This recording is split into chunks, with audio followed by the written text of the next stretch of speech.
Siapa yang selama 1,5 tahun ini punya anak di bawah usia 17 tahun? Apa rasanya umplek-umplekan setiap hari disuruh belajar dari rumah sementara rumahnya nggak ada tempat kecil aja untuk belajar zoom-zooman? Apa yang terjadi kalau ditambah 1,5 tahun lagi? Di sisi lain, kalangan rakyat umumnya, bagaimana rasanya mereka sahabat yang nggak ada internet, nggak ada pulsa, sementara di rumahnya ada 3 orang memerlukan komputer atau gadget atau laptop untuk kerja dan sekolah, tapi tidak memilikinya. Fakta saat ini, biaya sekolah dari rumah ternyata tidak murah. Menjalankan sekolah dari rumah ternyata nggak efektif, dapat ilmu tipis, nggak ada keterampilan lainnya termasuk laboratorium dan kehilangan skill olahraga, kesenian, dan keterampilan sosial lainnya. Bekerja dari rumah malah banyak stresnya, banyak wacana diskusi tok, tetapi tidak ada gerakan nyata. Diskusi doang, eksekusinya kecil, seminar, meeting, belajar online, ngomong doang 1-2 orang, wacana, diskusi.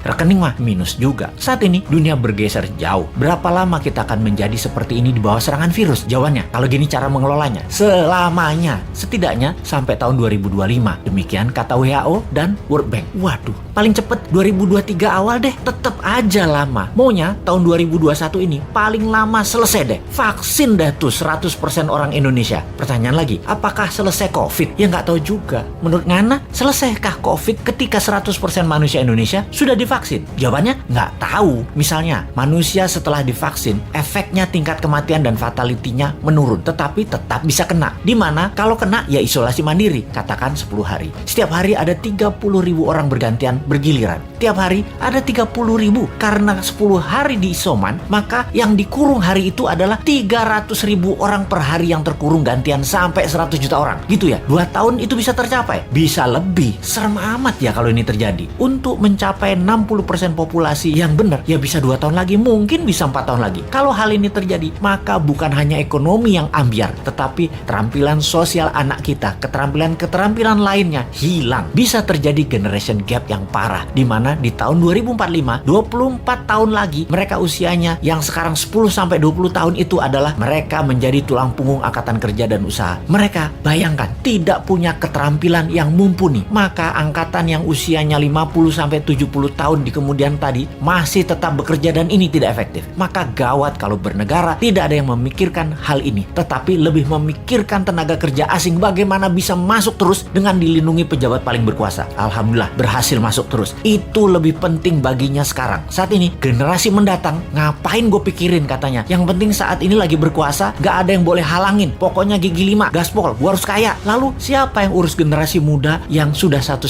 tahun ini dikurung di rumah? Ditambah masih ada kemungkinan dikurung lagi 1,5 tahun lagi. Kita urai masalahnya. Kalau anak usia saat ini 7-11 tahun, usia SD, mereka tidak mengerti banyak tentang culture, budaya lokal wisdom. Bayangin, ditambah 1,5 tahun lagi terkurung. Mereka nantinya manusia yang tidak punya budaya. Lalu remaja usia pancaroba, baru akil balik, usia 11-15 tahun. Mereka adalah manusia lagi cari jati diri. Kematangannya berubah. Dirinya not a girl, but not yet a woman. Menjadi terhambat. Ditambah 1,5 tahun lagi kejiwaan mereka, maka man atau woman tidak paham, tidak akan matang. Sulit menjadikan boy to man. Di usia 16-23 tahun, masa SMA dan kuliah, anak ini adalah masa kreatif dan puncak-puncaknya iseng dan puncak-puncaknya main di usia ini. Kesalahan-kesalahan kecil itu penting untuk modal nanti bersosialisasi di kemudian hari. Tidak banyak mereka bisa lakukan. Mereka masuk generasi yang hilang. Kalau ditambah 1,5 tahun lagi, sekolah mereka tak berketerampilan, tak ada kesempatan di laboratorium, di studio, praktek kerja, keilmuan jalanan atau street smartnya tidak ada. Hampir tidak mungkin membuat mereka berubah